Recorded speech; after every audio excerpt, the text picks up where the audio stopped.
성매매에 대하여 /0504일.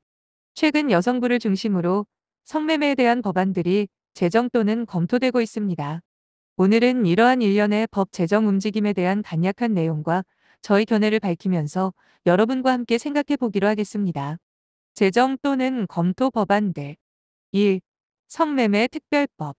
2004년 3월 22일 제정, 공포되어 9월 23일부터 시행되는 성매매 특별법은 기존 윤리학행위 등 방지법을 강화한 것으로 성매수자에 대한 처벌 조항, 1년 이하의 징역 또는 300만 원 이하의 벌금에 대하여 기존 훈방 위주에서 벗어나 무조건 입건을 통하여 사회봉사, 수감명령, 보호관찰 등의 보호 처분을 실질적으로 집행하기로 하였습니다. 또한 업주의 강요에 의해 성매매를 하게 된 여성은 피해자로 간주해 형사처벌 대상에서 제외하는 한편 성매매 강요, 성매매 목적의 인신매매에 대한 처벌 조항 3년 이상의 징역형, 성매매업소를 소개하는 광고 3년 이하 징역 3천만 원 이하 벌금을 하거나 그 광고물을 제작, 공급, 게재하는 행위, 2년 이하 징역 1천만 원 이하 벌금에 대한 처벌 조항을 신설하였고 성매매 알선이나 광고로 벌어들인 재산은 전액 몰수할 수 있도록 법을 제정하였습니다. 2. 집장촌 폐지 법안 도입 검토. 성을 사고 파는 공간인 집장촌 자체를 폐지하는 법안을 검토하고 있습니다. 3. 부부 강간죄 도입 검토. 여성부는 성매매 특별법과 집장촌 폐지 법안도 모자라 이제 부부간의 성행위마저 법으로 재단하려 하고 있습니다. 바로 부부 강간죄 도입 법안입니다. 아내의 의사에 반하는 남편의 모든 성행위를 강간죄로 간주하자는 것으로 북유럽의 일부 여성상위 위주의 국가들에서 입법화된 사례가 있는 법입니다. 하지만 이를 입법화한 국가에서도 극히 예외적으로 남편의 성교가 아내에 대한 폭행의 수단으로 행해지는 것이 명백한 경우에 한정하는 정도이나 우리나라 여성부에서 추진하는 것과 같이 아내의 의사에 반하는 남편의 모든 성행위로 그 범위를 무한대로 확대한 나라는 없습니다. 이러한 일련의 법 제정 움직임에 대한 독자 여러분은 어떻게 생각하십니까? 저는 이러한 일련의 움직임들은 이해할 수도 없고 저같이 순진한 사람을 모독하는 법 제정이라 말하지 않을 수 없습니다. 아래에서는 이러한 일련의 법안에 대한 문제점과 해결책에 대한 저의 생각을 적어보겠습니다. 1. 입법 취지에 대하여. 현재 여성부와 일부 여성 시민단체가 주도하고 있는 법 제정에는 많은 편견과 왜곡이 있다고 생각되어집니다. 모든 남성을 무지막지한 늑대, 성폭력자로만 간주하고 성욕 자체를 죄악시하고 피해망상과 열등감에 쩔어있는 남성 협오증이 밑바탕에 깔려있는 듯한 입법 취지가 불쾌할 뿐만 아니라 인류 역사가 시작하면서 시작된 성문화를 단칼에 무베듯 단죄하려는 성급함은 법으로서의 존재 가치에 대해 의구심마저 불러일으킵니다. 또한 유교 사상의 밑바탕을 둔지는 모르겠으나 원천적으로 부부 이외에는 아예 성교를 부정하는 형상이 아닐 수 없습니다. 얼마 전 간통죄를 폐지하자는 찬반 논란이 있었던 것과 비교하면 아이러니컬한 일이 아닐 수 없습니다. 부부 외에는 성매매를 하지 못하게 원천적으로 법 제정을 통하여 봉쇄하면서 부부의 성행위로 인한 간통죄는 후진국의 법인이 폐지하자고 하니 혼외 정사를 간접적으로 합법화하는 나라가 되겠습니다. 2. 사회적 다양성을 부정하는 법.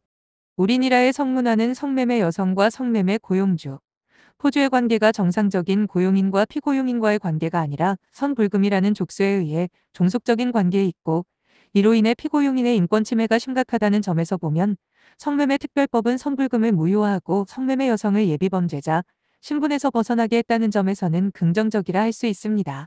하지만 성매매 자체를 절대악으로 규정함으로써 성매매 자체를 고도로 음성화, 고급화시키는 현상을 초래하게 될 것이며 또한 글로벌화되면서도 개성이 강해지는 사회적 다양성을 부정하고 있다는 점에서는 오히려 악법이라고 할 수도 있습니다. 즉, 성매매가 사회에 미치는 역기능만 너무 부각시키고 순기능에 대한 고찰이 부족한 법이란 것입니다. 예를 들면 이미 결혼한 기혼자는 100번 양보하여 가정에 충실한다 하더라도 미혼자의 성욕은 어떻게 할 것입니까? 특별법의 취지라면 미혼자의 성행위는 연인과 할 수밖에 없습니다. 그럼 미혼자와의 성행위를 사회적으로 권장하는 꼴이 되고 맙니다. 또한 최근 이혼율이 급증하여 이혼한 부부가 많은데 이들의 성욕은 어떻게 해소하여야 할까요? 이혼한 남녀가 서로 만나 성행위를 하면 그나마 좋겠습니다만 그렇지 않을 경우 우리의 성문화는 더욱 혼탁해질 것입니다. 참으로 더욱 웃기는 사실은 부부 강간죄까지 도입되면 성행위를 거부당한 사람의 성욕은 또 어떻게 해소해야 할까요? 얼마 전 뉴스에 부부 스와핑 회원 수가 5천 명이 넘는 사이트가 있어 화제가 되었는데 그 사이트 개설자를 우리는 성견지명이 있는 비즈니스맨으로 존경하여야 하는 어처구니 없는 상황까지 오지 않을까 걱정이 됩니다. 여기에 더 가관인 것은 부부 강간죄는 부부간에 적용되는 법인데 그럼 연인 사이에 상대방의 의사에 반하여 성행위를 하는 경우에는 이러한 강간죄가 적용되지 않기 때문에 역설적으로 연인 사이에는 의사에 반하는 성행위를 해도 된다는 해석이 가능할 것입니다. 물론 성추행범으로 간주할 수 있으나 연인 사이에는 성립하기 어려운 법 적용이 아닌가 생각됩니다. 좌우지간법이 지나치게 여성 중심으로 편향되어 있고 다양한 사회적 욕구와 문화를 수용하지 있지 못하다는 것입니다. 조금 더 심하게 제정 또는 검토 법안을 비판하면 교내 폭력을 방지하기 위해 교내에서 5명 이상 모이는 것을 금지하고 폭력 학생의 양산을 방지하기 위해 학생들의 태권도장, 합기도장, 유도장 등의 출입을 금하는 법을 만들고 모든 국가가 인명을 살상하는 일체의 총기류 생산을 금지하며 또한 인류를 한순간에 멸망시킬 수 있는 핵폭탄 제조를 막기 위해 우라늄의 생산을 금지하는 법안을 만드는 것과 별반 다를 바 없다는 생각입니다. 3. 성매매 특별법의 실익.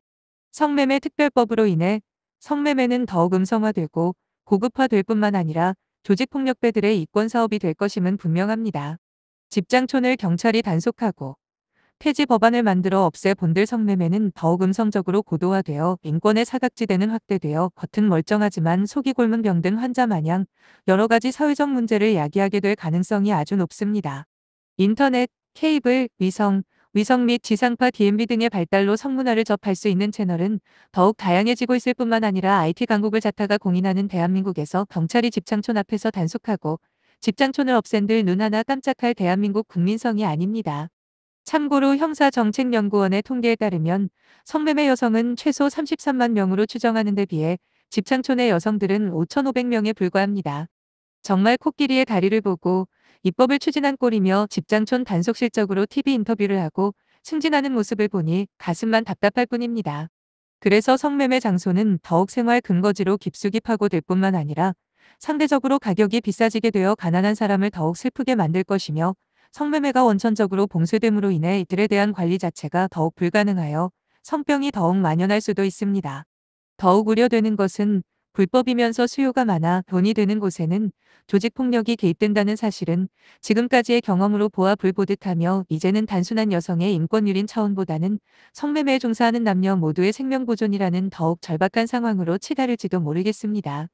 이에 대한 실증적 사례가 있습니다. 1920년대 미국은 금주법을 제정, 시행한 적이 있는데 이 법이 시행되자 미국인들은 인근 캐나다로 술을 마시기 위해 해외여행을 즐기게 되었으며 마피아는 술을 만들어 떼돈을 벌었고 주류 밀수가 성행하였다고 합니다.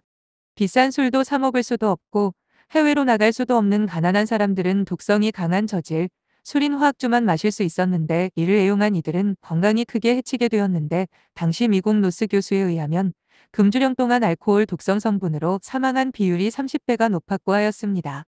또한 미국에서 유일하게 성매매가 합법적인 네바다주는 에이즈나 성병이 거의 없지만 매매춘이 불법인 뉴욕시의 매매춘 여성의 40%가 에이즈 환자라는 통계가 있다고 합니다. 4. 부부 강간죄 도입에 대하여 도입 자체가 정말 어처구니가 없기는 하지만 이 제도는 양성평등의 취지라기보다는 육체적 약자인 여성을 위한 방어적인 법 제정으로 여성상위의 법 정신에 기반한다는 데 문제가 있다고 생각되며 악용될 소지가 다분하다는 점에서 우려가 됩니다. 우선 부부 사이에 합의되지 않은 성관계를 부부 강간죄로 규정하려면 그 반대로 부부 사이에 존재하는 성관계 의무가 부정되어야 하는데 우리 현행법과 판례는 부부간의 성교 의무가 있는 것으로 간주하고 있으며 이를 소홀히 한다는 이유는 이혼 사유가 된다고 법원도 인정하고 있습니다. 또한 부부 강간죄가 성립되려면 부부간의 정조 의무도 부정되어야 할 것입니다. 이러한 정조 의무가 부정되면 성욕 해소를 위한 대책이 마련되어야 하는데 간통죄 폐지는 이에 아주 잘 부합하는 입법이 아닐 수 없으며 부부 스와핑은 자연스런 한 문화의 축으로 자라잡게 될 것입니다. 5. 성매매 특별법은 성산업에 대한 무지. 성매매 업종과 그와 연관된 업종에 종사하는 종사들은 재경경제부 추산 집계로 100만 명에 이르고 이들이 한 해 창출하는 경제 규모는 2002년 국무총리 산하 형사정책연구원 통계에 따르면 24조 원에 이른다고 합니다. 또한 삼성경제연구소 측은 성매매 산업이 한국의 총 GDP에서 4.1%를 차지할 것이라고 예측하고 있습니다. 법 제정 후 실질적으로 단속 가능한 5,500명이 종사하는 몇 되지도 않는 집창촌을 상대로 하면서 이러한 성 관련 산업을 초토화시키고 향후 발생할 부작용과 사회적 비용까지 부담해 가면서 성급히 제정, 시행할 급박함이 있었는지 묻지 않을 수 없습니다. 6. 왜 이러한 일련의 사태가 발생하는 것일까요? 저는 크게 두 가지로 정리할 수 있을 것 같습니다. 하나는 급진적 개혁을 주장하는 정치적, 사회적 분위기가 아닌가 생각합니다. 물론 여성들의 사회 진출이 활발해지고 상대적으로 그 지위도 향상되어 그동안 억눌려왔던 상대적 억울함과 인권 침해에 대하여 생각할 때가 되었다고 생각되지만 여성 중심에 편향되고 왜곡된 시선으로 바라보지 않았는지 반성해 볼 필요가 있습니다. 또 다른 하나는 이러한 정치적, 사회적 분위기에 편성하여 기존의 질서를 타파하고 새로운 질서로 재편함으로써 새 정부의 커다란 업적을 쌓으려는 조급함에서 나온 전형적인 관료주의 발상에 기인하였다고 생각됩니다. 사실 최악의 경제 상황에서 성산업의 전반에 대한 고찰과 앞으로 발생할 사회적 폐해에 대해 마땅한 대책이나 제도조차 마련하지도 않고 눈에 보이는 실적 위주의 정책 기반이 성매매 특별법의 조기 도입을 촉진하게 되었고 부부 강간죄 및 집장촌 폐지 법안도 이 맥락에서 크게 벗어나지 않는다고 보여집니다. 그럼 어떻게 하면 문제점을 해결할 수 있을까요? 저는 원초적 본능으로서의 성욕을 인정하고 인류 역사만큼이나 오랜된 성매매를 절대하게 시각으로 보지 말고 인류 문화의 한 영역으로 사회적 역기능과 순기능을 고찰하면서 성매매를 합법화하는 방향으로 제고되었으면 하는 바람이며 구체적인 방법은 다른 여러 나라들의 입법리를 참조한다면 무리가 없다고 보여집니다. 독일 2001년 매춘을 합법화하고 2005년 5월 8일 직접적인 권리보장 규정을 마련.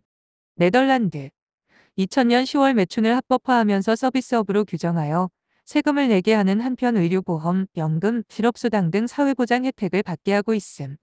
벨기에 공창을 합법화하는 법안을 준비 중에 있으며 마사지업소를 매춘 장소로 인정하고 종사자들에게 정기적 건강검진, 안전관리, 근로계약을 의무화하고 있음. 영국 18세 미만 청소년의 매춘과 매춘부를 고용하는 포주에 대해서 단속하며 길거리 호객행위에 대한 처벌을 강화하고 있음. 스웨덴 성매매를 금지하고 있으나 성구매자만 처벌하고 있으며 이웃 유럽과의 이동이 자유로워 법의 존재 가치가 미약함. 일본, 대만, 필리핀 성을 파는 행위만 처벌.